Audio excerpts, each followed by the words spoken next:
agradecer la invitación que me ha hecho la compañera Pilar Roca en su condición de la directora de la escuela del partido de Tauro Humala, ¿no? Entonces yo muy satisfecho y dispuesto siempre a colaborar con usted para transmitir en la medida de lo posible y en mi conocimiento algunas opiniones que son discutibles, no son palabras terminadas, no son ideas completas, redondas, pero más o menos dan algunos alcances para comprender el asunto que nos convoca.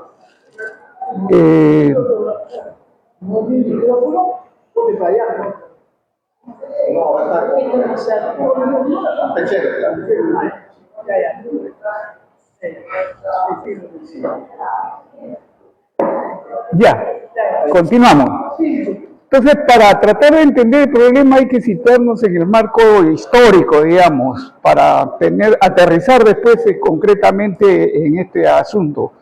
A la llegada de los españoles acá al Perú y América, en primer lugar en 1492 y después a Perú en 1532-33, ellos encuentran ya una sociedad, digamos, muy orgánica, muy desarrollada.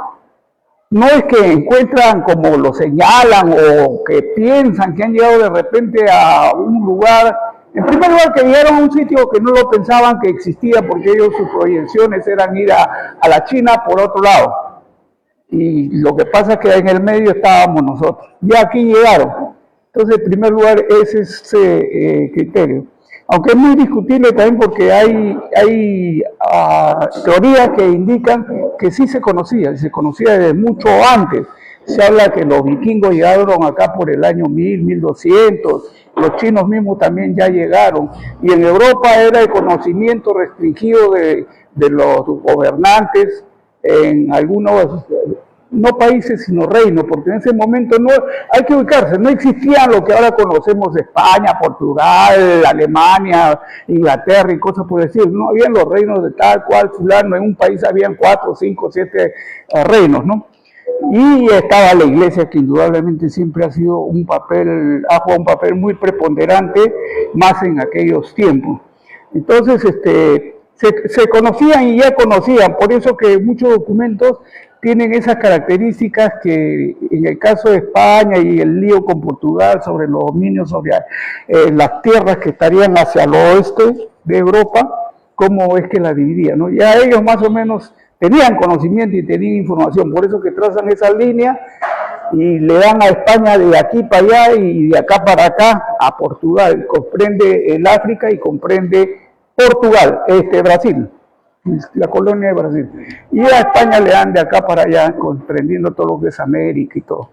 Entonces, ellos llegan a una sociedad altamente desarrollada, es una de las sociedades civilizatorias equiparables, por ejemplo, en América a la azteca, a la maya, en el Asia a China, también a la India, a las civilizaciones de la Mesopotamia, entre el Tigre y Éufrates, la zona que corresponde actualmente a Irak, Irán, básicamente, ¿no? Entonces, a ese nivel es que ellos encuentran una sociedad muy bien organizada, muy bien articulada, que tienen resueltos los problemas básicos de la población en cuanto a sus necesidades. Porque comprendamos que los patrones que guiaban a esas sociedades eran muy distintas a las que había en Europa. El desarrollo sí era distinto, indudablemente. Ya Europa estaba en algunos casos como de Inglaterra, como los Países Bajos, Alemania incluso, ya estaban en una etapa de desarrollo capitalista, mercantil, ya estaban en eso, ¿no? Acá, esa es otra discusión, ¿por qué no se dio un desarrollo de esa misma naturaleza? Entonces ahí hay que indicar que hay que tener en cuenta muchos factores que hacen que cada sociedad tenga un desarrollo muy particular, muy individual. Por ejemplo, el paisaje, por ejemplo, la geografía es totalmente distinta de lo que es Europa y de lo que es América, ¿no?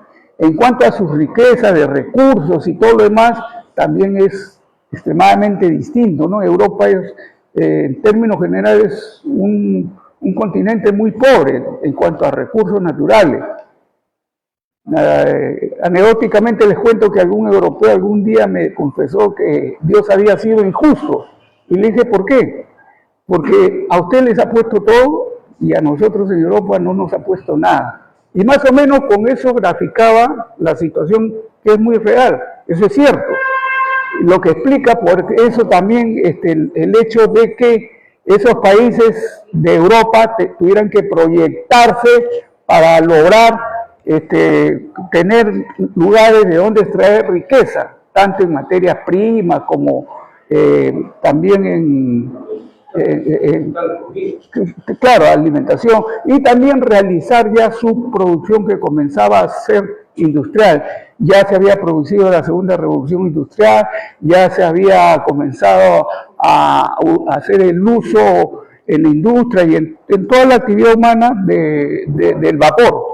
Ya comenzaron los barcos a moverse por el vapor, las locomotoras y una serie de esto, que en el caso nuestro, en el momento que llegamos, era distinto, pero sin embargo, sí era altamente desarrollado y hay testimonios justamente en todo lo que nos ha dejado la cultura peruana, ¿no? Tahuantinsuyoana, en todo orden de cosas, en las cuestiones de las construcciones, de la organización, de la agricultura. Es una civilización que, por ejemplo, las plantas las ha domesticado. La papa como papa no es lo que nosotros conocemos, ¿no? Ellos han tenido que seguir todo un largo proceso para domesticar esa planta, porque incluso inicialmente era tóxica, digamos, ¿no? Y han tenido que estar en un proceso largo hasta finalmente llegar a lo que ahora conocemos y consumimos como papa, y que dicho sea de paso sirvió para Europa y para el mundo, porque ese es, entre otros, uno de los aportes que dio el Perú, ¿no? Aun cuando ahora los principales productores son Estados Unidos, Canadá, Rusia, Holanda y otros países, ¿no? Pero sin embargo es igual que pasa con el maíz y otros productos que son propios de América. Entonces decíamos que esa situación y en esas circunstancias que llegan los españoles acá, llegan, como hemos dicho, a América en 1492, a Perú específicamente en 1532. Esa presencia de los españoles, que está motivada justamente por lo que anteriormente hemos señalado, hace que, si bien es cierto, en un primer momento acá no se sabe exactamente interpretar la naturaleza de ellos, porque dentro de su visión había desde teorías que consideraban que eran o enviados de los dioses o los dioses mismos que llegaban, ¿no? Y entonces eso sorprende un poco inicialmente acá. Pero eso muy rápidamente se va a desvirtuar. O llegan, por ejemplo, con la pólvora, el caballo, el arcabuz, la rueda y otras cosas y otros elementos que acá son totalmente desconocidos, ¿no? Pero donde se van a dibujar ellos ante la sociedad es el hecho de lo que habíamos señalado, que vienen acá por las riquezas, por los minerales del país, ¿no? Y eso hace que tenga un comportamiento filibustero, piratesco, contra la sociedad, y eso va a provocar la reacción, lógicamente, de las poblaciones originarias. Entonces se producen rebeliones, desde que llegan, prácticamente, desde que llega Colón, inicialmente a las Bahamas, allá en el Caribe, después a República Dominicana, Cuba y posteriormente a otras islas. Si bien es cierto, en un primer momento son bastante bien recibidos, por ese hecho que les he señalado, posteriormente ya provocan levantamientos. Y así tenemos los primeros levantamientos en la isla de Cuba a través de una especie de cacique, porque allá es el término que ellos usan en Centroamérica y el Caribe, Anacaona, también en Venezuela, ¿no? Con Huacaipuro. Y aquí en el Perú también, desde su ingreso por Tumbes, por el norte, hay resistencia, hay levantamiento de la gente. contra la presencia de los españoles, los cuales son salvajemente reprimidos. Se queman a las principales autoridades que no logran conseguir sus favores, sus alianzas. También es necesario señalar que el momento en que llegan ellos es muy particular, ¿no? El Perú está enfrascado en un enfrentamiento de sectores dentro de la misma capa gobernante de la nobleza incaica, ¿no? La sociedad está fracturada y de ese hecho ellos se van a valer para justamente poder desarrollar su labor de colonizaje. También es necesario señalar y tener presente en ese análisis que ellos pues traen también grandes enfermedades que acá no se conocen, concretamente la viruela, que eso diezma tremendamente a la población del continente, ¿no? Del continente.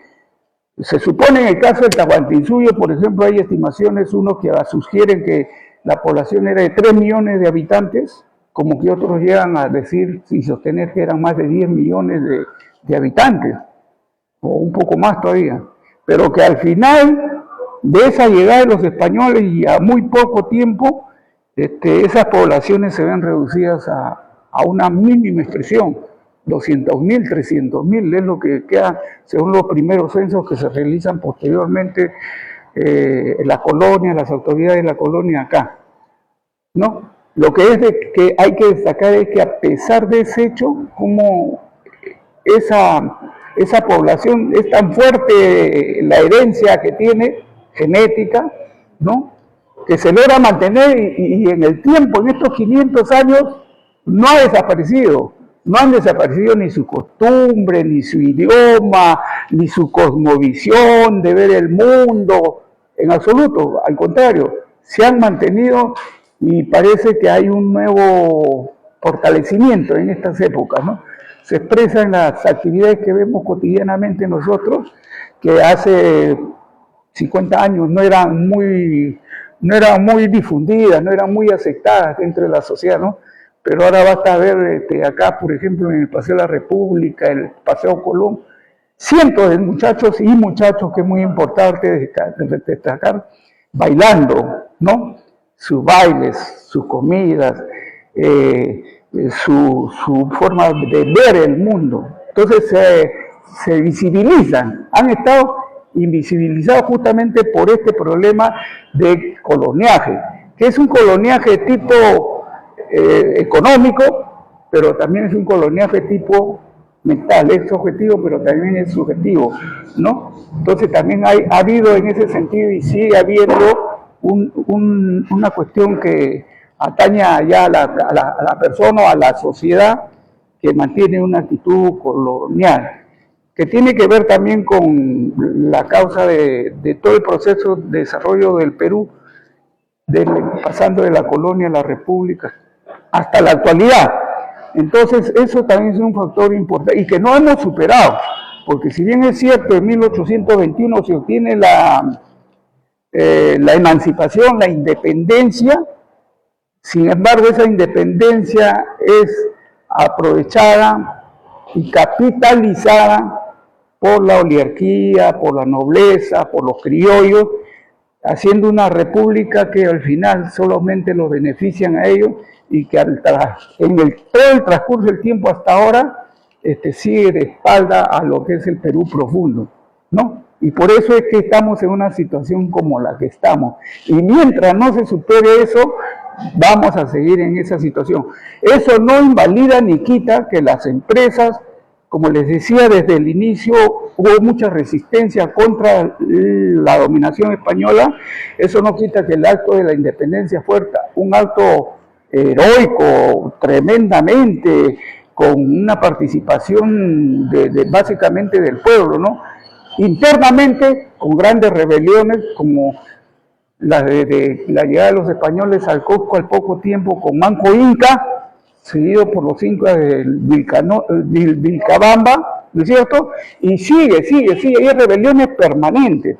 Cuando derrotan al último inca, a Tupac Amaru primero, en 1570 II, ¿no?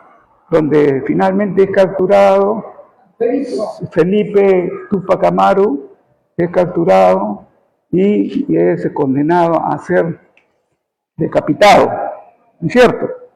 Ahí recién termina. ¿Qué año? 1572 estamos hablando. Desde el 1432 o desde el 1492 casi es un siglo.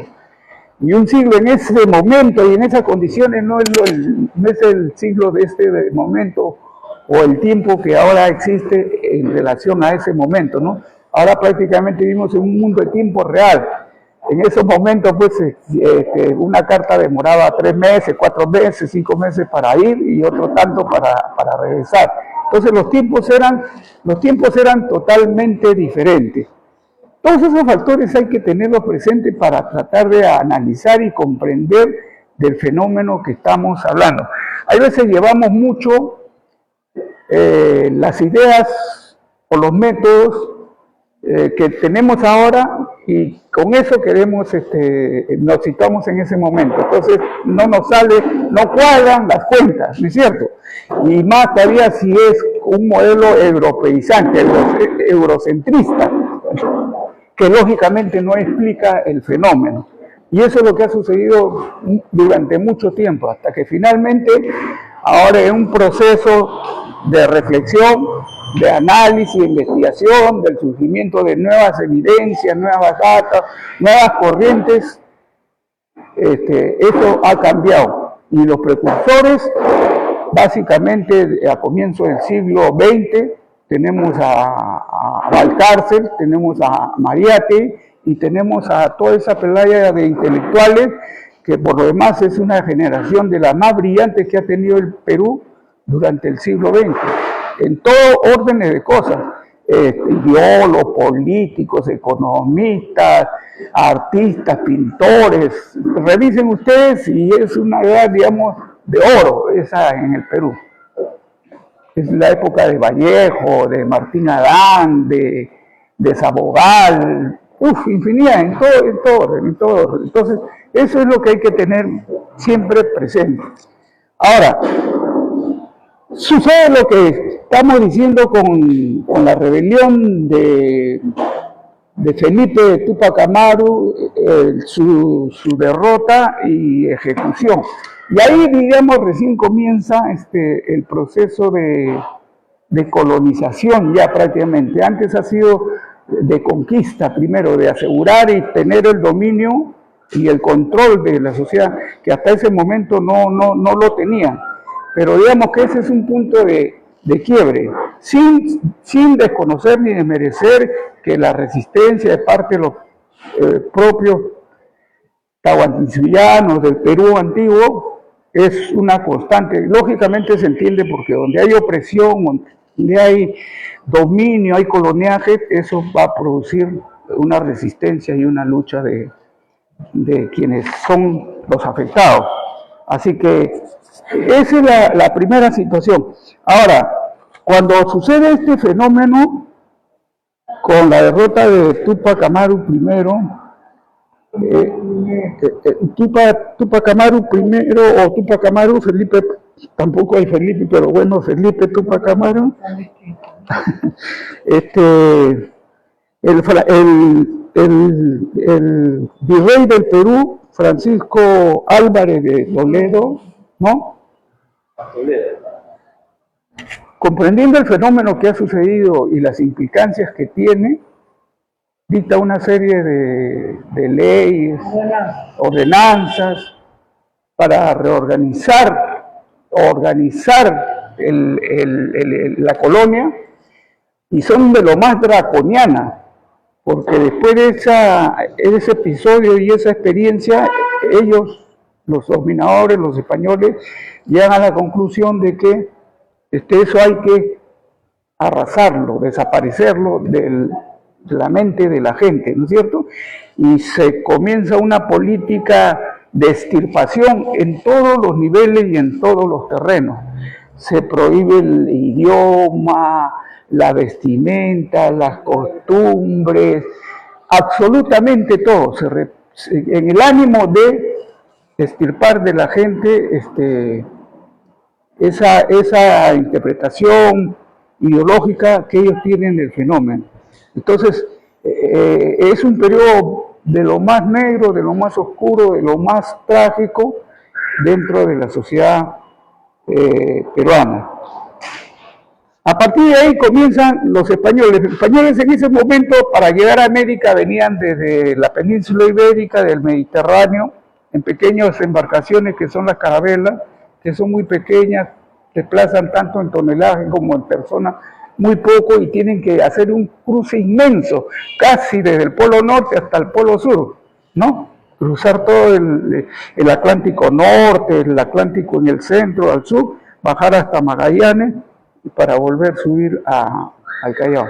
Han llegado sí a Panamá, pero han llegado por tierra, pero no hay canal de Panamá, no hay cómo transitar. Entonces eso se tiene que hacer a pie, en caballos, ¿no? En ese tipo de transporte, o también con las pequeñas naves que ya comenzaban a construir, pero era mínimo y insignificante. ¿Qué les interesa en un primer momento a ellos llevar de acá? El oro y la plata, y todo lo que signifique riqueza para... Sí, claro, de Huancavelica. Y principalmente son esos los elementos que ellos van entre otros, ¿no? Pero básica y principalmente eso. ¿De dónde lo obtienen? De acá del Perú, y la plata de Bolivia, ¿no? Se estima y se dice que es tal la cantidad de estos minerales que han sacado de América Latina, que se podría construir, dicen, estimando científicamente a las cantidades, que se podría construir un puente de América hasta Europa con eso. Y si eso lo valorizamos en dinero, es un dinero que sin cobrarle a los españoles en los intereses ni nada por el estilo, solamente un dinero que de ese momento lo actualizamos ahora, la cantidad es fabulosa, paga toda la deuda externa de toda América, y todavía hay mucho más todavía. Y ese también es un fenómeno, es un problema que en cierta forma algunos países ya lo han planteado como una reivindicación, además de pedir disculpas de esto y del otro, ¿no? También estamos y están, en el caso de Bolivia, en el caso de otros países, ya planteando que esa situación sea contemplada, cómo no rezarse de toda la riqueza que ellos se han llevado y que ha servido para el desarrollo de sus respectivos países, en este caso, ¿no? Ahora, es hecho. Y también trajeron y llevaron, como les dije, algunas plantas, algunos productos peruanos, pero también trajeron otros, ¿no? Que no eran solamente de Europa, sino también eran de Asia, principalmente, y eran de los países del Medio Oriente, ¿no? Muchos de esos productos son vía España, vía Europa, los que han llegado acá al continente americano, y otros han sido llevados a España. Ahora, tenemos que imaginarnos que para lograr eso, para lograr la explotación en las minas o en los obrajes telares, los españoles hicieron uso y abuso de la mano de obra de los peruanos. En cierta forma eso explica también la baja de la natalidad en cuanto a la población peruana, ¿no? Porque a través de procedimientos y valiéndose de la organización propia del Imperio Incaico, ellos introducían la mita para desplazar población de los ayllus, de las comunidades, con carácter obligatorio hacia las minas, ¿no? Donde los hacían trabajar pues en las peores condiciones que nos podíamos imaginar, ¿no? Ahí no había lo que había o lo que hay ahora en absoluto. No los consideraban como seres humanos, menos les iban a dar, ¿no?, alguna facilidad ni nada por el estilo. Y si morían, los reemplazaban con otros y con otros. Casi nadie salía de ahí. Los pocos que salían en las peores condiciones, y si eran muchas veces obligados a que se reenganchen y regresen, lo que provocaba que esa gente se suicide para evitar nuevamente a ese tipo de infierno, que era el trabajo en las minas. Igualmente en los trabajos, en las obrajes, en los pequeños talleres donde ya se comenzaban a construir artesanalmente, alguna producción textil y de otro tipo, ¿no? Pero era una cadena en que el español enganchaba a la gente a través de proporcionarle productos para satisfacer sus necesidades, o en muchos casos ni siquiera eran necesarios ni útiles ni tenían ninguna utilidad para la población, pero sí eran obligados a que hagan que adquieran esos productos, ¿no? Lo que significaba tener un endeudamiento permanente con los dueños de los talleres, de las minas, y entonces era un de nunca acabar. Nadie se podría ni lograba desenganchar de ese tipo de relaciones. Esto más o menos, en términos generales, es lo que va a suceder durante estos 300 años de colonia que, como decimos, acaba con la proclamación de la independencia, el proceso emancipador, en la década de 1820, años más, que se promueve este proceso de independencia, en parte porque correspondía y obedecía a necesidades propias, pero en gran parte también porque el surgimiento de la riqueza que llevaban los españoles, la utilizaban para comprarle a los ingleses, a los Países Bajos, a Bélgica, Alemania y a otros, la producción, productos. Era una sociedad parasitaria. Y entonces esa riqueza era transferida a estos grandes imperios. Mientras que los españoles tenían una vida de lujo, una vida parasitaria, porque obedecía el desarrollo social económico de España. España en 1492 acababa apenas de liberarse de la dominación que hubo de los árabes durante 8 siglos sobre la península ibérica, digamos, ¿no? Más que España, porque no existía. Entonces tenemos que esa riqueza sirvió en gran medida para fortalecer y desarrollar el capitalismo en los países europeos, los que en un primer momento satisfacían sus requerimientos y necesidades con ese aporte, pero después ya comenzaron también ellos a tener planes imperialistas de expansión, de buscar colonias, y en ese sentido comenzaron a confrontar ya con España para tratar de dominar, y así se producen algunos intentos de invasión, y algunas colonias, porque Europa, el resto de Europa ha tenido algunas colonias, ¿no? En Belice, por ejemplo, en Guatemala, en la Guyana británicas, holandesas, francesas, sobre el Atlántico al norte de Brasil, en Centroamérica, Curazao, y en Centroamérica y en el Caribe, muchas de las islas que hasta ahora siguen siendo o colonias, neocolonias, o siguen siendo integrantes en el caso de Canadá y otros países, como Jamaica. Claro, son protectorados que son, conforman la Commonwealth, que es la asociación, agrupación de lo que fueron las colonias inglesas, ¿no? Pero que tiene mucha preponderancia y poder la corona, no es algo figurativo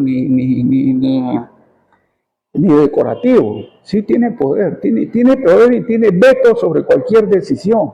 En esos países la autoridad monárquica está representada por un virrey que viste a la usanza de la época y preside todas las ceremonias que ellos tienen, ¿no? Tienen eso, o cosas parecidas, similares, como por ejemplo, en el caso de Canadá, el día del cumpleaños del rey, del monarca, es el día nacional del país.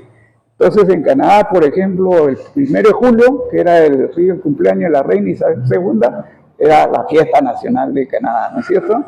Ahora es el día del cumpleaños del rey Carlos II o III, el hijo, el príncipe Carlos, ¿no es cierto? Entonces, pero que a ese nivel tienen gravitación, tienen participación y tienen poder. Entonces, es un problema que tienen los europeos todavía de que muchos de sus estados todavía siguen siendo monarquías. Gran parte, no son pocos, España, Inglaterra, Bélgica, Holanda, Noruega, Dinamarca, Grecia y algunos otros países más, donde no han adquirido la condición de ciudadanos la población, siguen siendo súbditos o siguen siendo vasallos, jurídicamente, legalmente, ¿no? Entonces eso también hay que contemplarlo y tratar de entender, ¿no? En el caso concreto de Canadá, ahora en este momento, por ejemplo, Canadá es una hechura y una creación de Francia y España cuando Estados Unidos se independiza de Inglaterra. Entonces, es un extenso territorio, Estados Unidos son 8 kilómetros, Canadá son 8 kilómetros.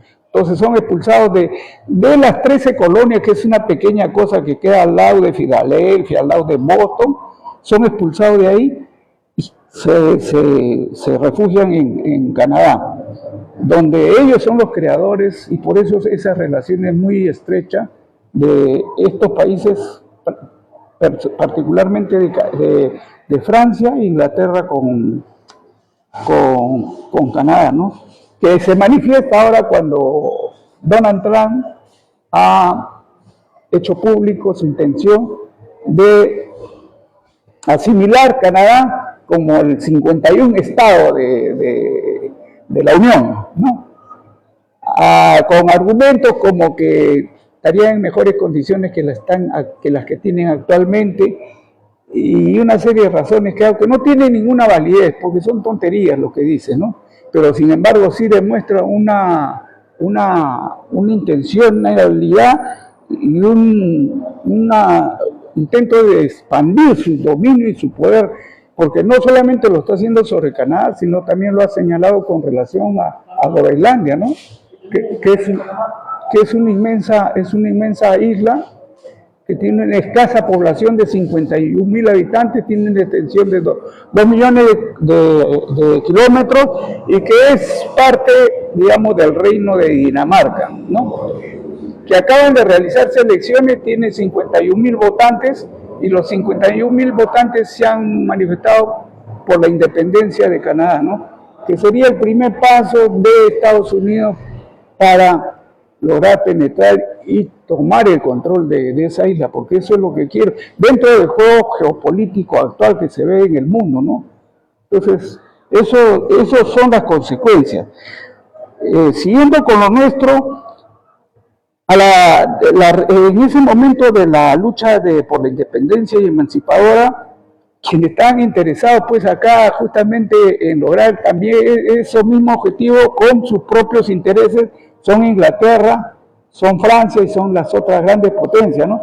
Por eso que ellos aparecen también dentro de las partes interesadas, ¿no? Y son quienes en muchos casos han financiado económicamente la independencia, ¿no? de América, del Sudamérica principalmente, ¿no? Sin desmerecer tampoco la participación de soldados que venían de las guerras europeas, de la Revolución Francesa y otras luchas, en la lucha independentista, ingleses, escoceses, irlandeses, polacos, rusos, alemanes, y ahora de todo el mundo participaron y tuvieron una actuación destacable. Muchos se hicieron ya ciudadanos de estos países porque aprendieron, lo comprendieron y se asimilaron. Ahí comienza la penetración del imperialismo inglés, significa el ocaso del imperialismo colonial español, y comienza a partir de ahí, a través de los préstamos, a través de las inversiones, la presencia del imperialismo británico, en el caso nuestro, ¿no? Que va a durar aproximadamente hasta el siglo XX, hasta los años 20, y definitivamente ya entra en caída después de la Segunda Guerra Mundial. Desde 1920, más o menos, ya es el imperialismo norteamericano el que comienza a expandirse, a dominar y a desplazar a estos otros países imperialistas, sobre todo en América Latina, de donde desde 1824, creo, ya a través de la doctrina Monroe, que proclama que América es para los americanos, pero en buen romance y en buen castellano significa toda América para los Estados Unidos, frente a los intentos de penetración y dominación de las potencias europeas, y que lo advierte muy claramente Simón Bolívar, ¿no? Cuando tiene esa frase que dice que los Estados Unidos de Norteamérica parece no destinado por la providencia a plagar de miserias y desgracias al continente americano, ¿no? De ahí su esfuerzo por lograr la unidad de la América Latina como una forma de enfrentar a los Estados Unidos, y que eso sigue plenamente en vigencia, porque entre otras cosas, además, Estados Unidos se viene contra Canadá, se viene contra México, se viene contra Panamá y contra el resto de los países sudamericanos, donde sigue habiendo tanta riqueza a pesar de 500 años. O sea, imagínense la cantidad de riqueza que tiene nuestro país en todo orden de cosas, en minerales, en agricultura, en todos los principales indicadores.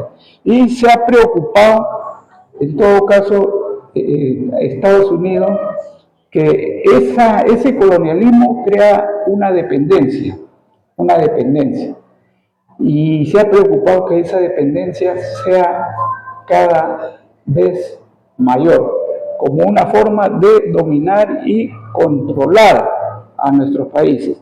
Ahora, como la explotación que han realizado sobre el medio ambiente, sobre la naturaleza, lógicamente que han creado una situación tremenda de destrucción, ¿no? Y que nos ha llevado a una situación en la que estamos.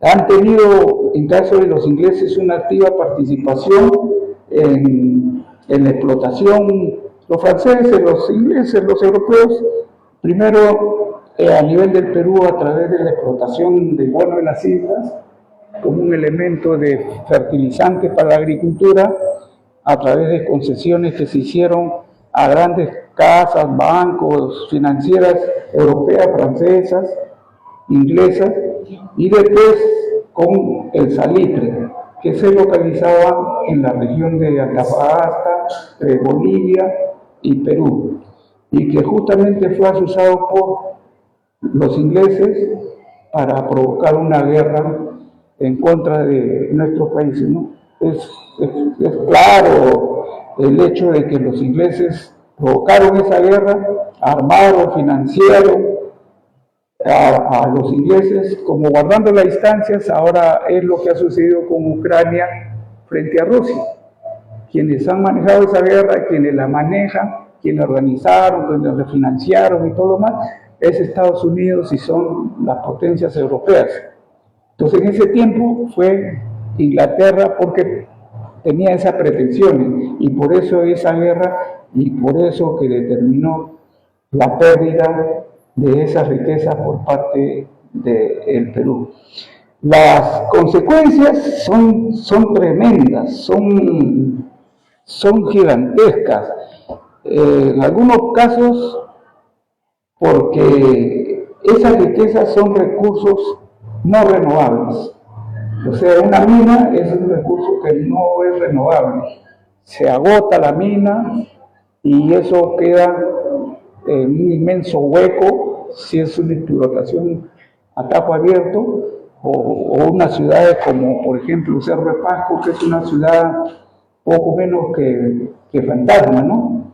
En ese orden, pero además que tiene consecuencias tremendas porque daña, en el caso de Cerro de Pasco, por ejemplo, la minería, por el producto de los metales pesados, ¿no? La gran mayoría de la población tiene presencia en la sangre de estos elementos. Se hacen estudios con los niños y todos los niños, o gran parte de los niños, tienen presencia. Y eso es muy difícil, casi diríamos imposible, de poder revertir. Entonces, eso es una de las consecuencias.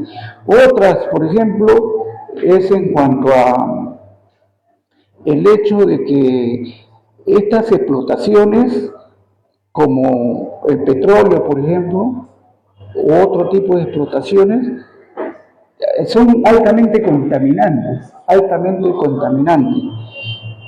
y entonces tienen efectos como por ejemplo el efecto invernadero, ¿no? Que se produce y que producen grandes destrucciones en la naturaleza, se rompe el equilibrio. Buenas, ¿cómo estás? Saludamos la presencia del compañero Roberto Sánchez, Juntos por el Perú.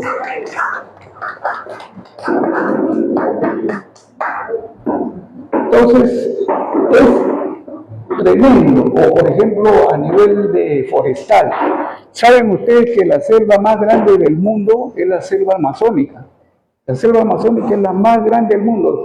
Generalmente la gente piensa que la selva en el África es lo mayor, lo más grande. No, la selva más grande es la selva amazónica. Y ahí hay un proceso que durante años y en los últimos años se ha acelerado, y hay un proceso tremendamente de deforestación, extracción de la madera, y se altera el equilibrio ecológico. La selva es un pulmón de la humanidad, es un pulmón que produce oxígeno anula anhídrido carbónico. Sin embargo, al destruir este bosque, estamos destruyendo justamente esa propiedad que tiene esa selva.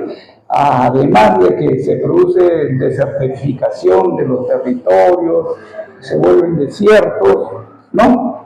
Tenemos una serie de implicancias, consecuencias totalmente negativas,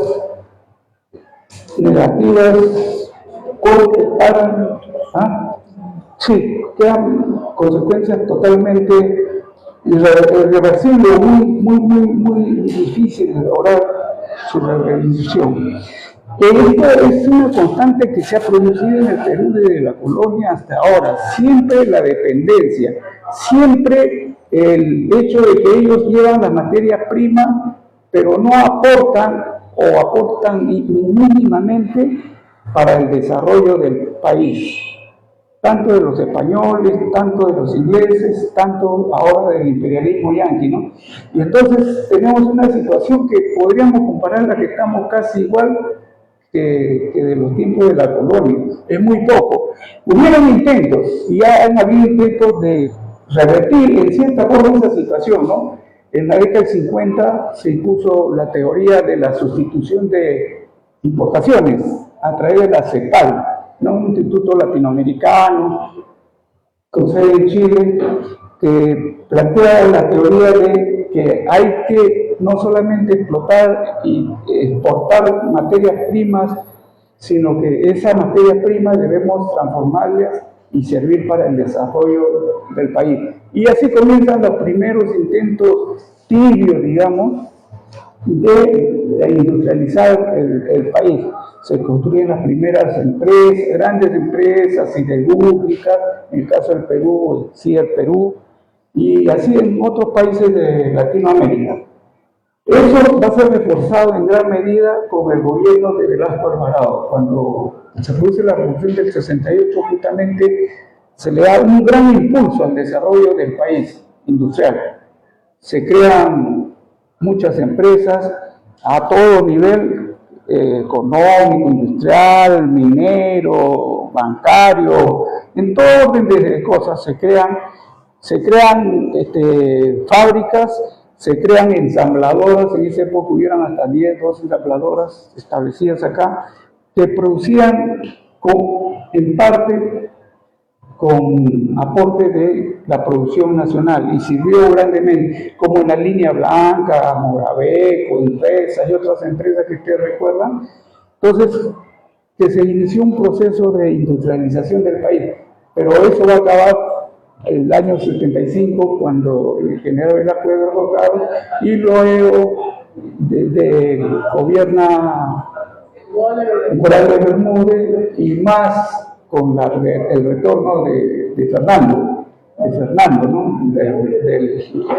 de Fernando de la UNE. Y entonces comienza todo un proceso de reversión que hasta el día de hoy no para. Y justamente esa es la situación. Ahora, hay alternativas, hay posibilidades que se presentan realmente en el Perú y en el mundo gracias a los cambios que están habiendo a nivel mundial. Particularmente me refiero al hecho del surgimiento de la China como una potencia mundial económica, tecnológica, científica, y el surgimiento de los países del BRIC, que comienzan a tener una gravitación muy grande y muy fuerte. China es el principal socio comercial del Perú y de muchos países de América Latina, de Brasil, de Argentina, de Chile. Es uno de los principales países inversores también de los países latinoamericanos. Ha superado en ese sentido a los Estados Unidos. Entonces, de lo que se trata es de que no caigamos nuevamente en otro tipo de tendencia de esa naturaleza, sino que eso sea un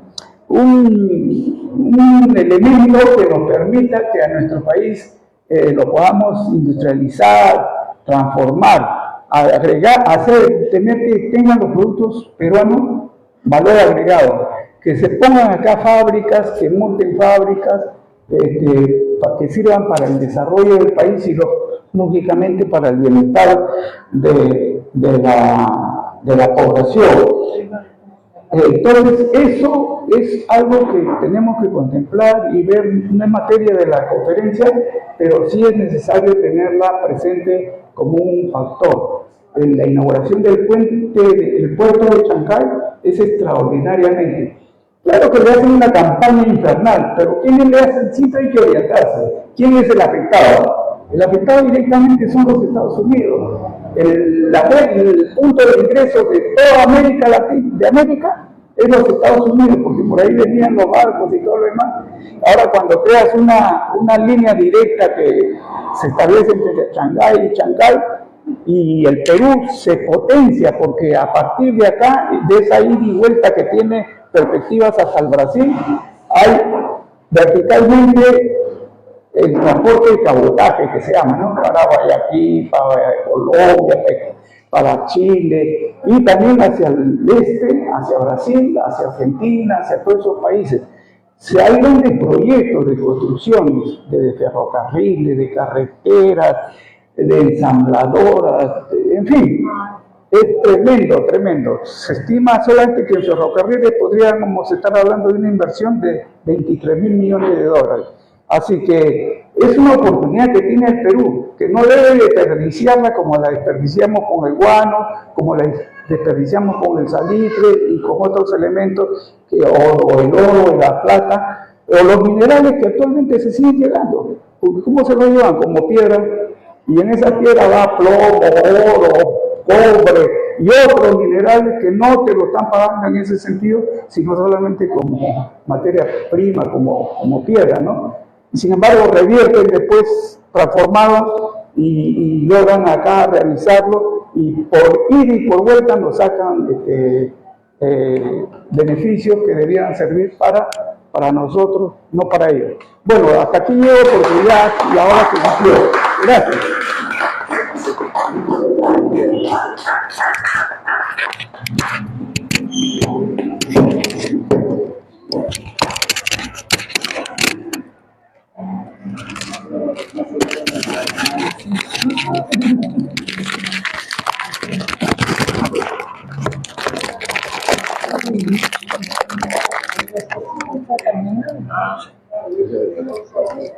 Bueno, muchas gracias. ¿Se me escuchan? No, no se escuchan. A ver, dale. ¿Ya? ¿Aló? No, está apagado. A ver. Ah, ya. Okay. Bueno, a Germán, muchas gracias. ¿No? Solo voy a hacer una aclaración y después vamos a darle un poquito, aprovechando de nuestro invitado, para que ustedes puedan hacer preguntas también, ¿no? Vamos a, creo que tenemos un poquito de tiempo, ¿no es cierto? Muy bien. Entonces vamos a cambiar un poquito la dinámica, porque no todos los días tenemos una calidad de invitado como el que tenemos en este momento, ¿no? Es solamente una aclaración, porque ustedes habrán notado algo que yo le dije a Germán y Carmen me puso un teléfono. Sí, existe por pereza mental de los historiadores y otros por alienados y otros por imitadores, ¿no? Por colonizados mentales, la idea de que hubo un Tupac Amaru primero y un Tupac Amaru segundo. Eso no es cierto, ese es un lenguaje muy colonial. En realidad, nosotros tuvimos acá 36 años de resistencia de Vilcabamba. Estos son los hijos, Manco Cápac es hijo de, es hijo de, es hermano de Huáscar de Atahualpa, hijo de Viracocha. Él recibe a los españoles en Cusco y pensando que le iban a dar los poderes. Cuando se da cuenta de lo que son los españoles, él se va a Vilcabamba y comienza la resistencia de 36 años de los incas de Vilcabamba. Dentro de estos incas de Vilcabamba está Titu Cusi, está Saidi Tupac y está Tupac Amaru. Tupac Amaru, simplemente los españoles nos cambian los nombres y le ponen Felipe, ¿no? Carmen tiene razón, perdón, Germán, cuando dice el virrey Francisco Álvarez de Toledo. Este señor se llamaba así, pero históricamente pasó como Francisco Toledo. ¿Por qué? No lo sé. No sé por qué se quitó el Álvarez, no le gustaría su mamá, que seguir la historia, pero la cosa es que se quita un apellido. Pero él efectivamente, como dijo Germán, Álvarez de Toledo. Ahora, este Felipe, vamos a llamarle Felipe, por llamarle Felipe Tupac Amaru, de la resistencia de Vilcabamba, de allí, de esa descendencia, va a venir José Gabriel Tupac Amaru. Ahora, ¿qué hacen los españoles? Los españoles, por no reconocer la estirpe de Inca a José Gabriel, le ponen primero a uno y segundo al otro. Eso es totalmente imposible, porque nosotros estábamos, el incanato eran las panacas eran las casas reales, y cuando moría un inca se formaba otra casa real, entonces había otro nombre, totalmente distinto, por lo tanto no teníamos ni primero ni segundo, por lo tanto no es posible que hubiera Tupac Amaru primero y Tupac Amaru segundo. Esto es un concepto muy españolizante, ¿no? Y que nosotros por imitar, ¿no?, a los españoles le llamamos primero y segundo. Es un concepto colonial, es un lenguaje colonial. Dejemos de decir primero, segundo, porque no existe, ¿no? Eso es una de las cosas que yo quería aclarar. Ahora, como todo siempre, vamos a hacer preguntas, porque aquí tenemos dos, ¿no? Entonces las preguntas ustedes pueden hacerlas sobre la temática que es la colonización y la descolonización, ¿no? Y los recursos naturales, ¿no? Por ejemplo, el petróleo, el oro, qué es lo que ustedes quieren saber, qué dudas hay en torno a esto, y hagan por favor las preguntas, ¿no? Hacen la mano, como es la costumbre, ¿sí?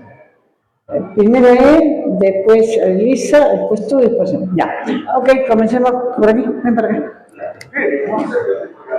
A ver, no, es que estamos grabando, entonces ven para acá.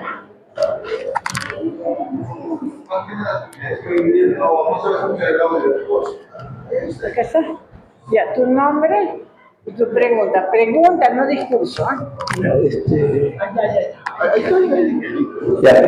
Buenas noches. Mi nombre es el pastor Luis Pérez Contreras, secretario nacional de la Sociedad Civil Cristiana. Quiero primero hacer una aclaración. Cuando yo estaba estudiando para ser sacerdote en la década 70, el 7.3 entró a la Universidad en el Callao y el 7.4 nos llega la noticia que la selva más grande era en África, que en 20 años iba a desaparecer, o lo mismo que va a desaparecer también la selva amazónica acá en Latinoamérica. Claro, esa es la aclaración que debería decirle, porque nosotros somos defensores de la vida, defensores del agua. La pregunta, y acá lo he notado, solamente está referido a Germán, un amigo que lo conozco años también. Acá hay dos procesos, conquista y colonización. Y bueno, la conquista es la dominación, o la colonización es la dominación, y en antropología nosotros hemos estudiado en la iglesia, en la católica, de que acá hubo un virreinato, y sí, ahí estamos. Y entonces empieza de que si estamos siendo colonizados, y cuando empezó la colonización, tiene que ser un virreinato. Y si la colonización hoy por hoy es la sujeción de todos los materiales de riqueza que tiene. Entonces, ¿cómo se explicaría el dominio español, ¿no? Cuando tú hablas de la traída del vapor, ¿no? La segunda revolución tecnológica que da en el mundo? ¿Cómo se explicaría la colonización en un país donde el Perú, ¿no?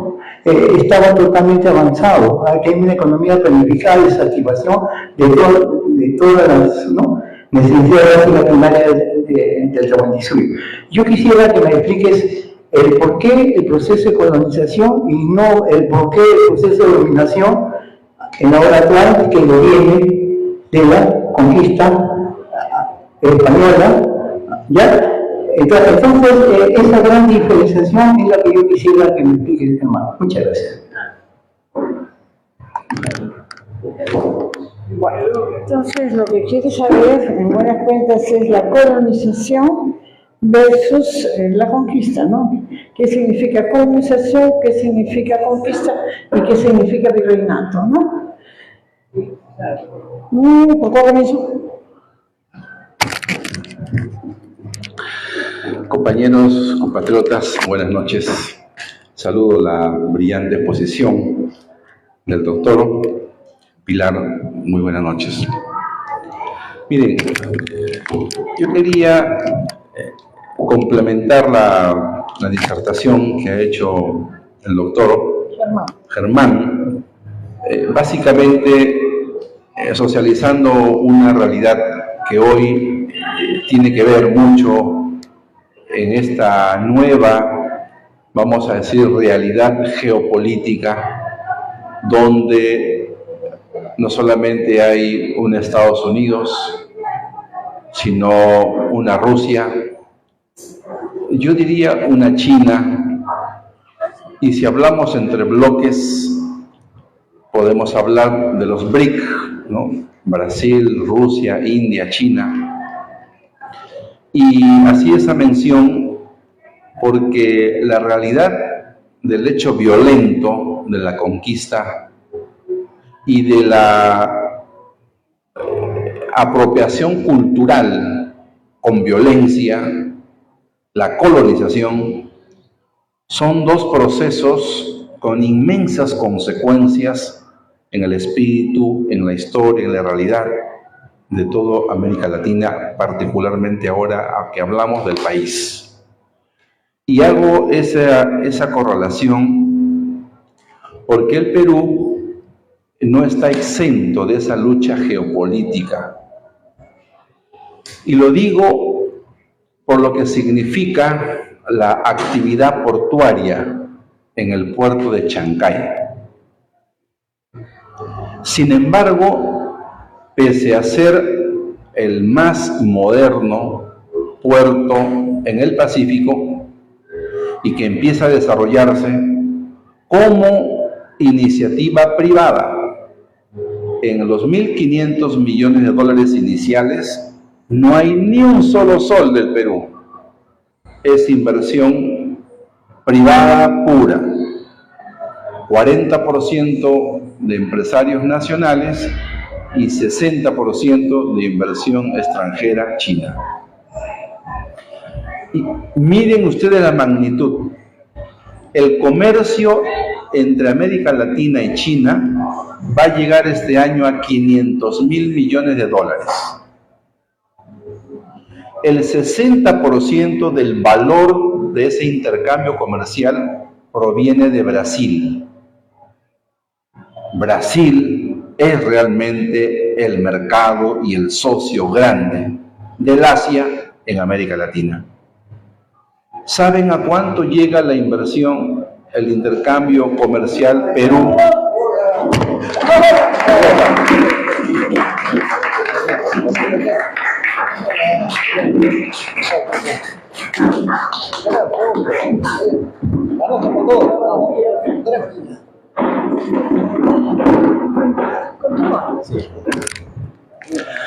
Buenas noches, compatriota Mayor Antauro. Estábamos agregando algunos elementos a la disertación que ha hecho Germán sobre el proceso de la conquista y la colonización, o cómo, ¿no?, este proceso de colonización también es una realidad hoy, sobre todo para aquellos que sustentamos nuestras tesis nacionalistas, nuestras tesis de reivindicación de nuestra historia. Y hacía la mención porque decía que de todo ese volumen comercial, ¿saben cuánto ocupa Perú en el intercambio de los 500.000 millones de dólares entre el Asia, entre China y América Latina? El 0,6. O sea, con toda nuestra minería, la agroexportación, la harina de pescado y todo lo que tenemos, no es ni siquiera el 1% de los 500.000 millones de dólares de intercambio comercial entre América Latina y China, entre China y Brasil, que ocupa el 60% de ese intercambio.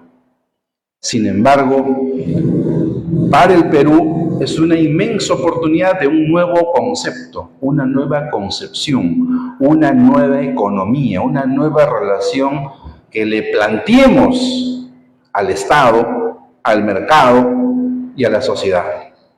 Esos parámetros son los que tienen que ser sin calco ni copia, nacionalistas, con soberanía, con un manejo de nuestra viva y mega diversidad, con sostenibilidad y apostando al desarrollo no de la utilidad del capital, sino de la dignidad, del buen vivir y la felicidad de los ciudadanos. Ese paradigma no prima hoy en el Perú. Entreguista, un Estado que se pone de tercero cuando hay profundos conflictos por la desigual participación en las cuencas mineras, en las cuencas de comercio que tiene hoy nuestro país. Allí está un desafío concreto de realidad política, de un proyecto político patriótico que tenemos que trazar para nuestra realidad. Y ahí nos vamos a encontrar.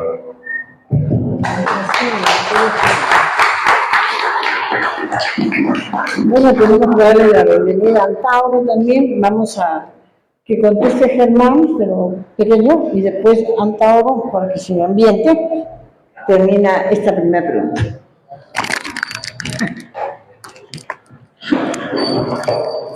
Bueno, como es una conversatorio, lo vamos a tomar en esos términos. Entenderán que en 20 minutos abarcar todo lo que pretendemos es sumamente difícil, pero de todas maneras, comenzaré con el compañero Roberto Sánchez. Claro, los datos que él da son correctos, son exactos, pero Brasil es un país de 8 millones de kilómetros cuadrados y una población de más de 120, 150 millones de habitantes. Entonces, esa magnitud. Ahora, en cuanto a inversión, y en eso es correcto, depende de la orientación de quién esté en el gobierno y cuáles son los planes que tiene para el desarrollo del país. Por eso que es importante y por eso la reunión de crear conciencia en relación a los datos, por ejemplo, de Chancay, 2.500, 3.500 millones de dólares se dice que se invierte entre las empresas privadas, Volcán peruano el 40% y una empresa china con el 60%. ¿Saben ustedes que a troche y moche quieren comprar el Perú 30 aviones de guerra, suecos creo, que según los entendidos no son ni los mejores ni la última generación? Eso cuesta 3.000 millones de dólares. O sea, que estamos nosotros en la capacidad de sí poder hacer inversiones conjuntas, mixtas, pero ya eso eso depende de la ideología, de la posición de quién está gobernando, y para todos es claro y preciso que el gobierno que tenemos y mucho de lo que hemos tenido, salvo raras excepciones, son gobiernos que están gobernando para las potencias extranjeras. Así de simple, o sea, en esos términos, eso es la situación. Entonces se trata de revertir, por eso que lo primero, hacer conciencia en la gente de lo que está sucediendo y la necesidad de que esas políticas cambien. Es importantísimo armarnos nosotros ideológica, políticamente, para poder permitirnos transmitir esa idea a la gente, al entorno que nosotros tenemos. Es importante. Ahora, lo otro que dijo el compañero Pérez, ¿no? Es una discusión muy larga, pero no es una conversación ni es contraproducente, ni es antagónica, digamos, sino son partes, procesos de un mismo fenómeno, ¿no? Claro, ya los españoles lo primero que tienen que producirse es la toma de posesión, la conquista, el posesionamiento, ¿no? Y en un segundo momento comienza la colonización. Ellos vienen lógicamente en representación, no vienen por ellos mismos, ellos vienen en representación y investidos por la autoridad de los reyes de España, ¿no? Y vienen a establecer lo que sería el virreinato del Perú inicialmente, que posteriormente se divide entre el de La Plata, el de Nueva Granada y otras organizaciones en todo el continente. Entonces, no hay, me parece, una contradicción en ese sentido, sino metodológicamente para entender lo que ha sucedido y acontecido es que hemos hablado de esa forma y de esa manera. Nada más, gracias.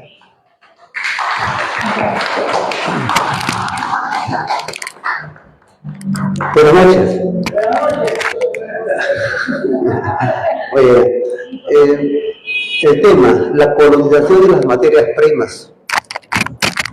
Hace poco estuvo acá una doctora que nos estuvo explicando el presupuesto de la República. Lidia, claro. Y ahí le hice un comentario y creo que hay que profundizarlo. Ahí comenté que cuando en 1532 se encuentran se da el choque de civilizaciones entre Occidente y el Tahuantinsuyo, personificado en el encuentro o en el choque entre la infantería india contra la caballería y artillería españolas o europea.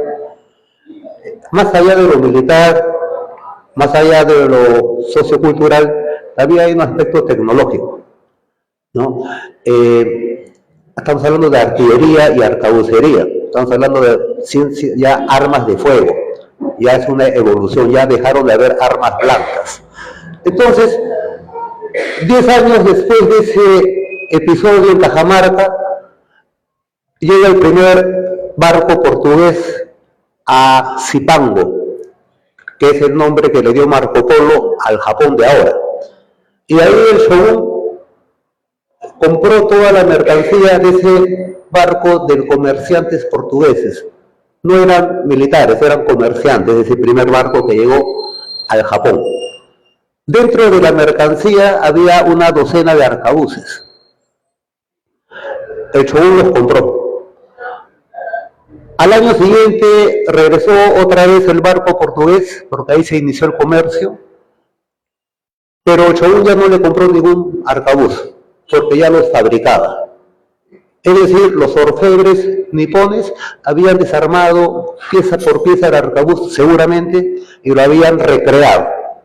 Y habían hecho su arcabuz Made in Japan. Akira Kurosawa, que es el gran cineasta nacionalista del Japón de la posguerra, en su film Los Siete Samuráis, que narra las guerras medievales entre los shogunes japoneses, siglo XVI, siglo XVII, lo que a mí más me asombró fue, yo era cadete cuando vi esas películas, que tenían arcabuces en ese tiempo los japoneses. Y entonces, averigué y le estoy dando la información. Creo que es bastante importante, porque estoy seguro que si Atahualpa hubiera tenido 10 años antes de llegar a Pizarro, esos arcabuces, y estoy seguro que nuestros amautas, nuestros yachachis, lo hubieran recreado sin ninguna dificultad. Hubiera habido un arcabuz Made in Tahuantinsuyo. Entonces, esa es parte de la colonización. La subordinación tecnológica. Entonces, es por eso que yo digo, está bien, hay muchos temas, la exportación de materias primas, etcétera, pero yo que he capturado Toquepala, es la mina de cobre más grande hasta antes que existieran las Bambas. Les puedo decir que el gran temor que podríamos tener es, estamos en condiciones con nuestra materia gris que sale de las universidades peruanas de mantener la misma producción de unas mineras expropiadas. ¿No será que expropiamos y estamos como los chimpancés de circo que manejan muy bien la bicicleta pero no tienen noción de cómo se crea o cómo se fabrica? Entonces esta es una situación bastante vital que tenemos que solucionar.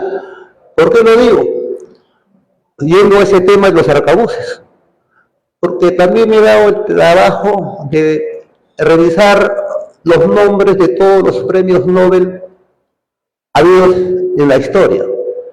No me estoy refiriendo así a literatura, estoy refiriendo a lo que crea tecnología, ciencia y tecnología. Premios Nobel en física, química, matemáticas, eso es lo que crea la modernidad, todo lo que vemos lo crean ellos. Y me doy cuenta que no hay ninguna, bueno, obviamente no hay ni un peruano, porque nuestras universidades tipo César Vallejo están hechas para países delanteros, no de premios Nobel. Entonces, todos los apellidos son anglosajones, alemanes, latinos poquísimos. Ramón y Cajal, único, el de las neuronas. El resto, todos son apellidos anglosajones, norteamericanos, británicos, y son los dueños de la ciencia y tecnología, son los dueños de la novedad. Miren nomás ahorita lo que vemos. La informática, los celulares, todos son apellidos Zuckerberg, Gates, todos son gringos. Entonces, ese es el problema. Para nosotros ese es el problema. Entonces, la educación, pero también para la educación tenemos que tener calorías. Una población, la mitad desnutrida, material humano fallado, ese es el problema que vamos, o el material humano que va a heredar la revolución. Entonces, es un problema complejo. Entonces, estamos hablando ya de un renacimiento, y eso es lo que tenemos que fraguar acá. Entonces, yo en verdad agradezco esta escuelita, ¿no? Esta escuelita la vamos a repotenciar por estos problemas que hemos tenido y que seguimos teniendo, pero lo estamos superando. Va a haber sorpresas, es que hemos descuidado un poco la parte interna del partido, pero ahorita lo retomamos. Entonces, yo de verdad te felicito, Pilar, por mantener siempre la escuela ahí, en las buenas, en las malas, en las requete malas. Pero esta es la situación normal de nuestro partido, el estado de crisis, control de daños. Pero vamos, todavía todos, va a haber sorpresas, les puedo decir todo. Gracias. A ver, Rubén pregunta, Bueno, buenas noches. Mi pregunta va a ser simple. Pero antes quería ver sobre el asunto que comentó acá el doctor sobre las guerras.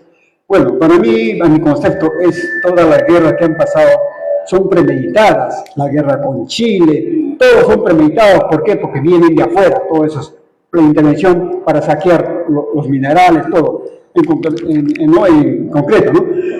Ahora, para esto se necesitaría una voluntad política de un presidente que sea radical para que pueda ejecutar eso. De lo contrario, no vamos a conseguir nada.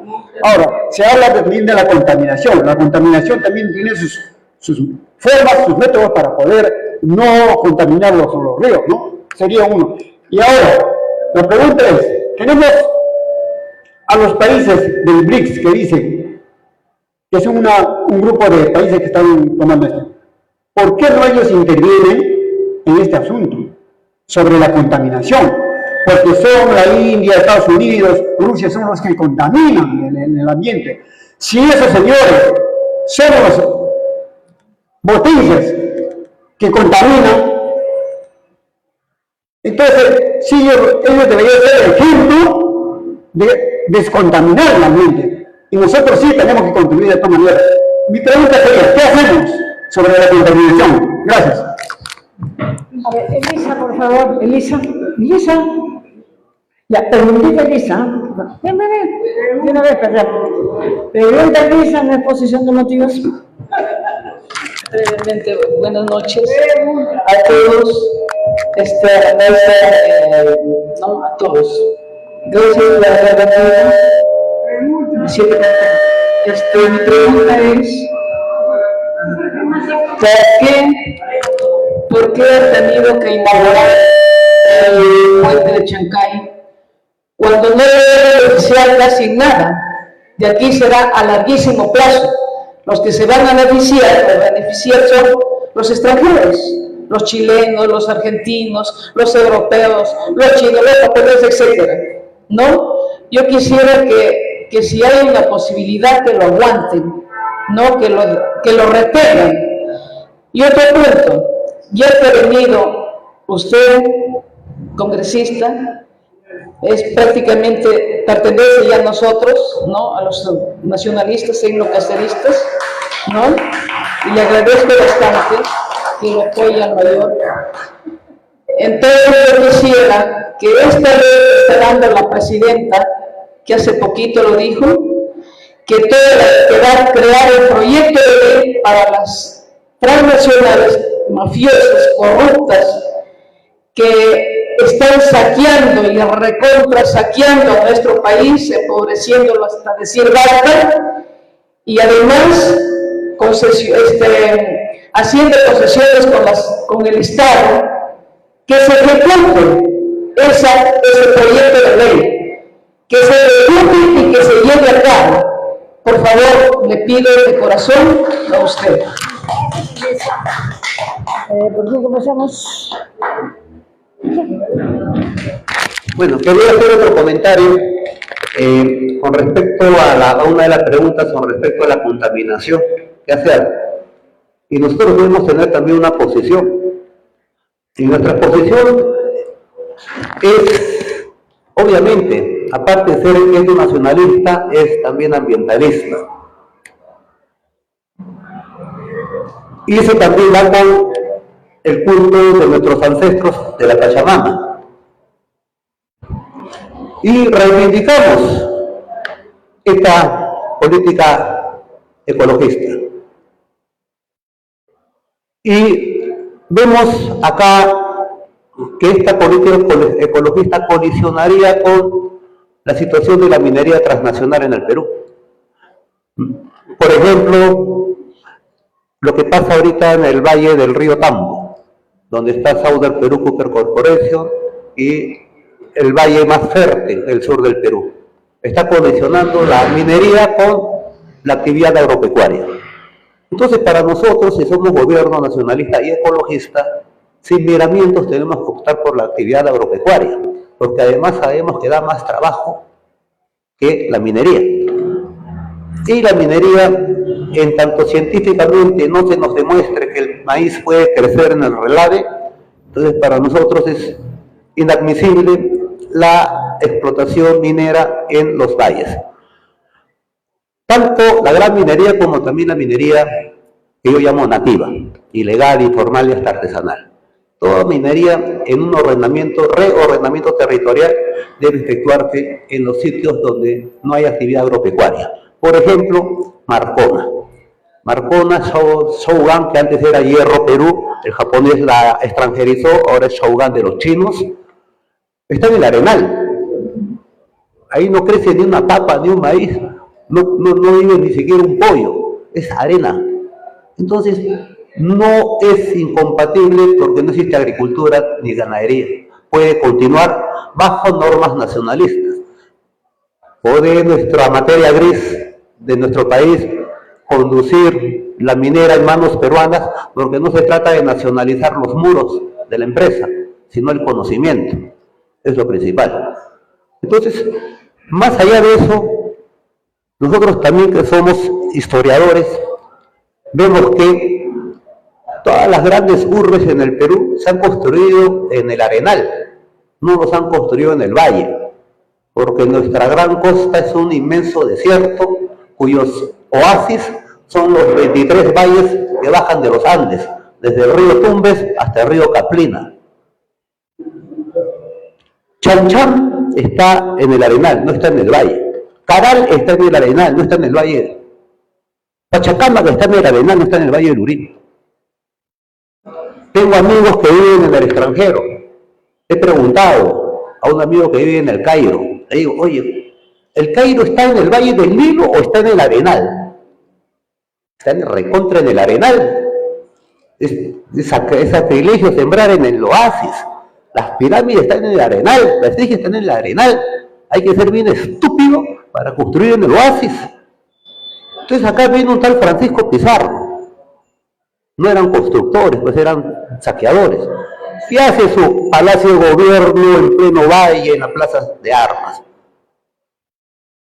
Y ahí crece la ciudad. Un cáncer. Ahora el Valle del Rímac no existe. Está bajo cemento, es un desagüe. El río Rímac es una cloaca. Y el cáncer ha seguido hacia el sur. Ha hecho lo mismo con el Valle del Urín. Ya no existe el Valle del Urín. Está bajo cemento, es una cloaca. Y hacia el norte ya desapareció el Valle del Chillón. Otro cemento, otra cloaca. Y ahorita por la mole de Pasamaño se está aguantando. Ahorita cae Chancay. Cuestión de 5 años ya desapareció ese valle, más con el puerto. Y ese es el gran problema. No solo en la costa, hasta en la sierra. He estado en Cusco, he visto el Valle Sagrado. Y el Valle Sagrado es mitad Valle Sagrado. Ya es urbe sagrada. El Valle del Mantaro, ya es mitad Valle del Mantaro. Está bajo cemento. Entonces, nosotros que somos ecologistas, ambientalistas, somos realistas.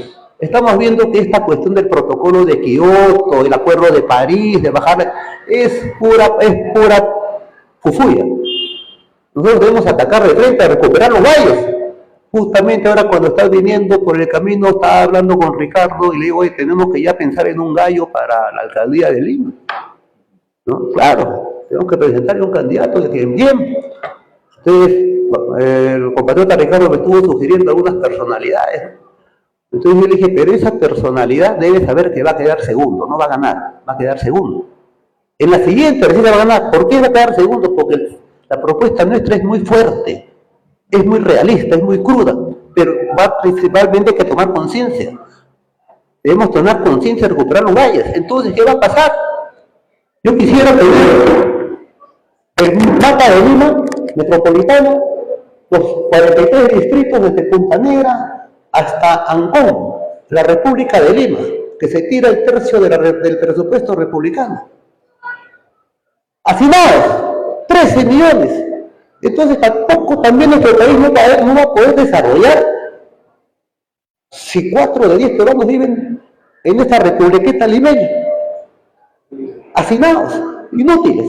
Entonces, un gobierno nacionalista, soberanista, debe ser un científico que planificador.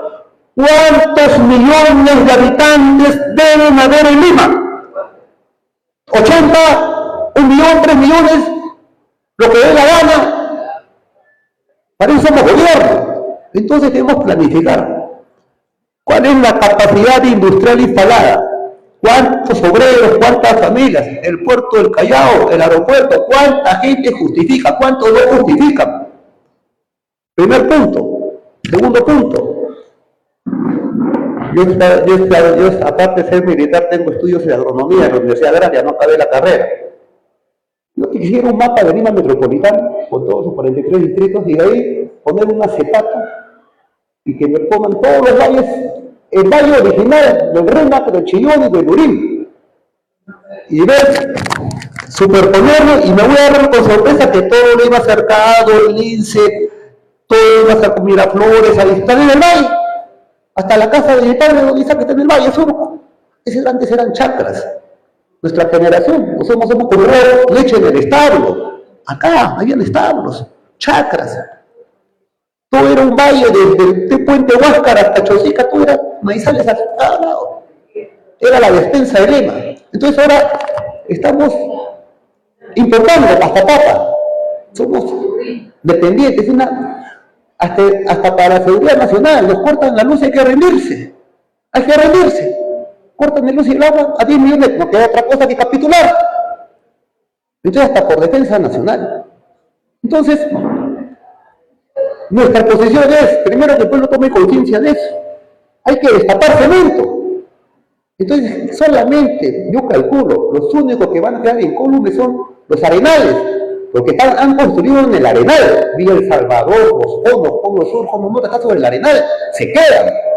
Los cerros, El Pino, San Cristóbal, están en el cerro, en la roca, se quedan.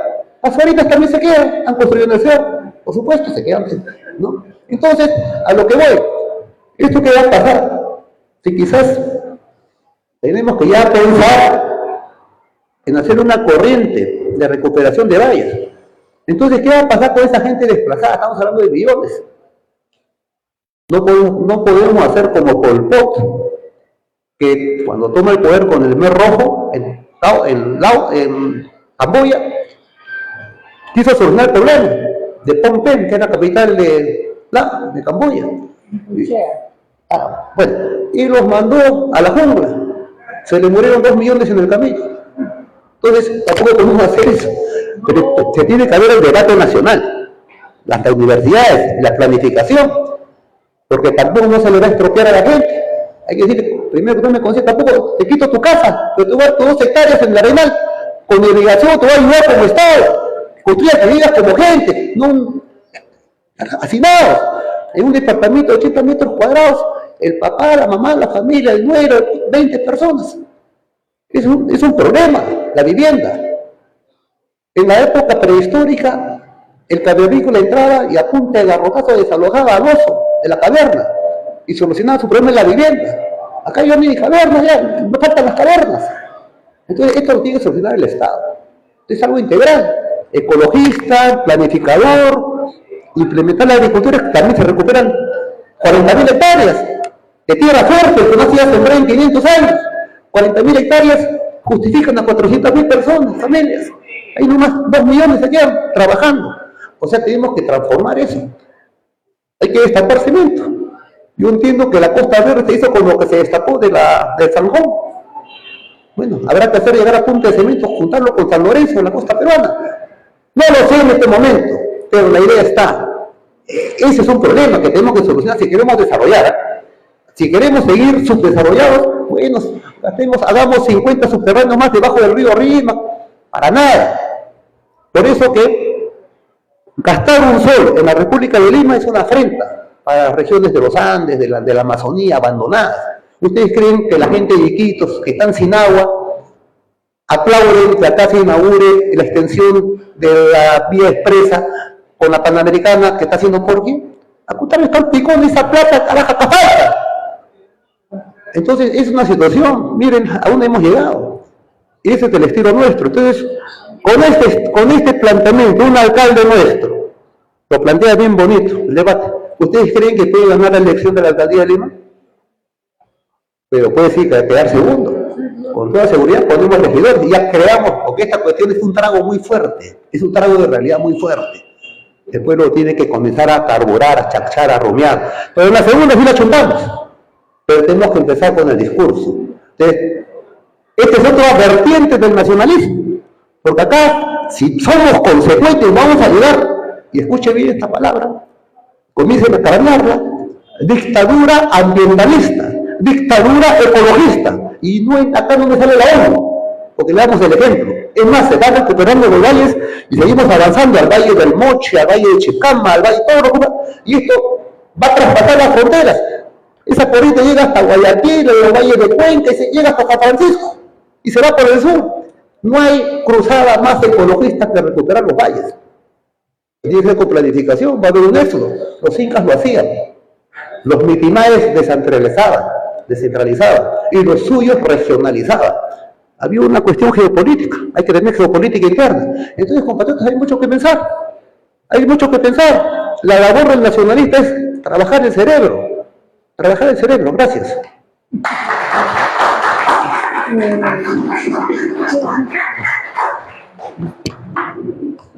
Sí, realmente muy aleccionante y información muy relevante, ¿no? Porque desde el dato de la formación profesional y el dato de la realidad política, fruto de nuestras actividades, pues, como dirigentes, académicos, militares, políticos.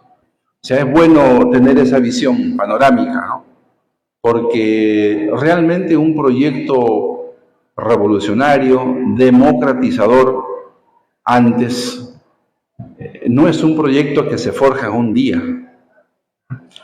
Después de 30 años de aquel fatídico 5 de abril y la imposición de esta constitución y un nuevo régimen donde se vendió las empresas públicas, donde los servicios antes consagrados en la Constitución del 79 como derechos, ¿no?, constitucionales, la salud, la educación, la vivienda, hoy son una mercancía. Entonces, cambiar ese concepto, esa realidad, definitivamente que es un proyecto patriótico de larga data. Los cambios políticos suceden también en la cabeza, o sea, en el desarrollo de la conquista cultural, que es la gran batalla cultural. Y allí solamente pongo en mención un inmenso desafío que tenemos, que es una brecha inmoral, que es una herencia realmente penosa, pero indefendible, ¿no? Que de cada 10 de nuestros jóvenes, ¿no?, en edad de estudios técnicos superiores, de cada 10 que hay en el Perú, de ese 28% entre 18 y 29 años, de cada 10, solo 3 mayor acceden a la educación. Nuestros otros compatriotas, 7, no acceden ni a educación técnica, ni de pedagógico, ni de instituto, ni de universidad pública, ni privada. 7. Entonces, estos 35 años, ¿qué tenemos de capital intelectual? Es el gran problema. Y después de 35 años de esta Constitución, ¿cuál es la gran herencia? ¿Acaso tenemos que alegrarnos por los 80.000 millones de dólares fruto de las exportaciones? ¿Acaso no hay desnutrición, anemia, pobreza y otros males? Realmente el gran cambio que aspiramos empieza con una conquista cultural, pero es hacia adelante. No necesitamos solo un proceso y un gobierno de 5 años.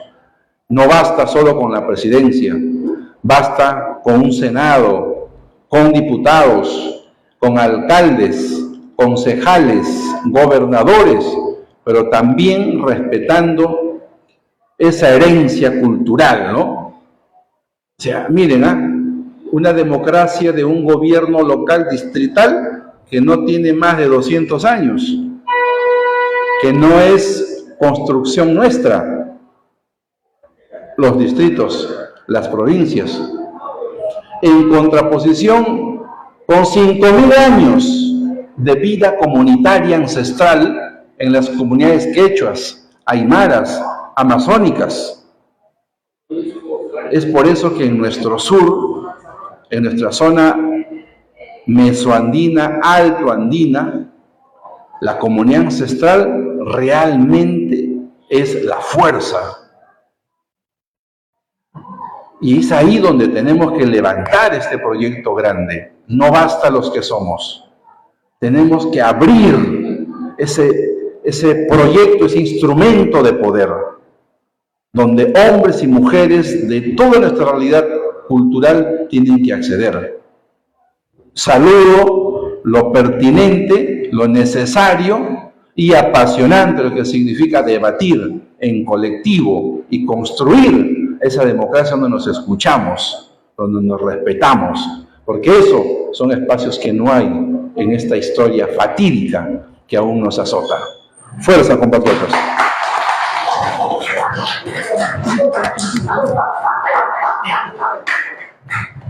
Bueno, como comentario, retomando lo expuesto, comenzamos con lo que encontraron los españoles cuando llegan acá, ¿no? Es toda una concepción filosófica de la sociedad peruana que tiene que ver cómo consideran ellos su relación como seres humanos en relación a la naturaleza y con su concepción animista de que todo tiene vida y en ese sentido tiene que haber una correspondencia y un respeto hacia la naturaleza, a los cuales considera. Y eso es lo que orienta y gobierna su conducta. Por eso que había ese equilibrio.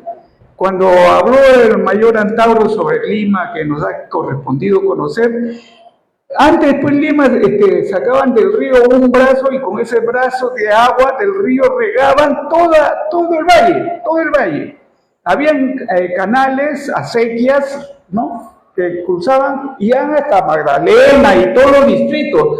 Incluso el regadío público en gran parte de Lima es producto y es esas construcciones que existieron desde esa época. Sueltan el agua por mitad, por ahí en una bocatoma, y a partir de ahí se va extendiendo por surco y va bajando y va irrigando. Entonces, eso ha habido. Por eso les decía que nosotros somos un foco civilizatorio, al igual que China, al igual que la India, al igual que la Mesopotamia, al igual que los aztecas, mayas en México actual, ¿no es cierto? Ahora, eso es importante tenerlo presente, ¿por qué? Porque la forma como se ha desarrollado en la humanidad con el capitalismo que conocemos nos está llevando a un punto muerto, a un suicidio colectivo.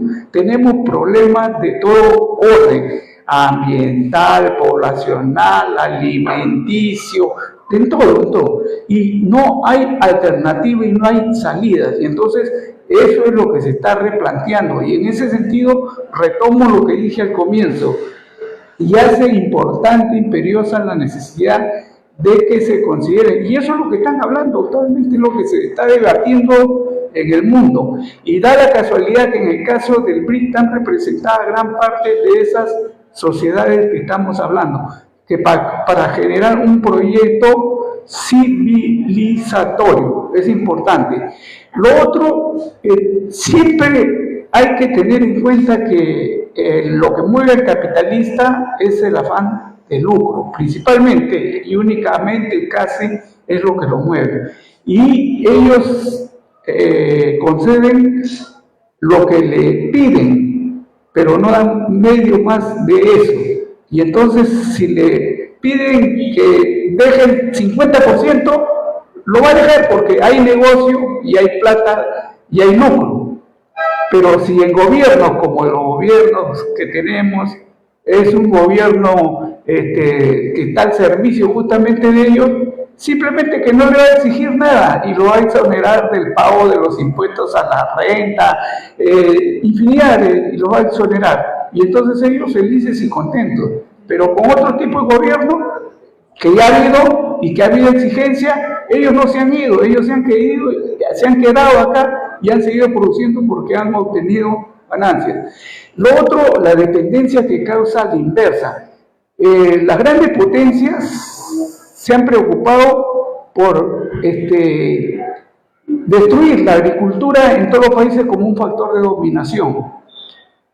Hablando de esos tiempos, el Perú se abastecía de maíz, de carne, de leche, de todos los productos se abastecía hasta más o menos la década del 50, pero después ha sufrido una transformación de tal forma que ahora importamos absolutamente todo, y el campo, que es el motor del desarrollo económico, ¿no?, está totalmente reprimido, está abandonado, y entonces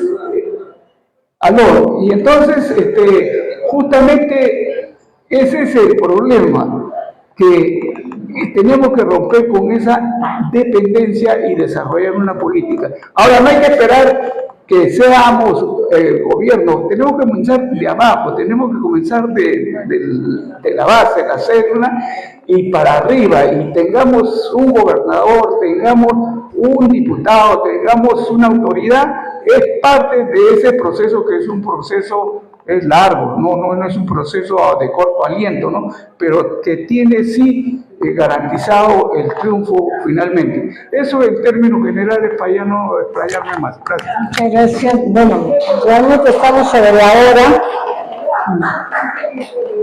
No, la gente tiene que tener buena conducta. ¿No? Entonces, estamos sobre la hora, a las 9 cerramos, son 2 minutos para las 9, ¿no? Y terminamos. Muchas gracias. Antago, ¿puede cerrar? Bueno, compatriotas, de veras, quiero felicitar a Pilar por mantener la escuela, como dije, en situaciones un poco tensas que estamos pasando como organización. Pero reitero, no puedo hablar cosas porque están en las redes, pero va a haber sorpresas positivas para el partido. El 23 de este domingo al otro es nuestro congreso. El 24 va a ser muy importante, ya lo sabrán por qué. Entonces, compatriotas, simplemente les digo mantener la fe revolucionaria, mantener la fe nacionalista. Acá estamos con amigos, con compatriotas, con hermanos. Todos juntos hasta la victoria final. Muchas gracias.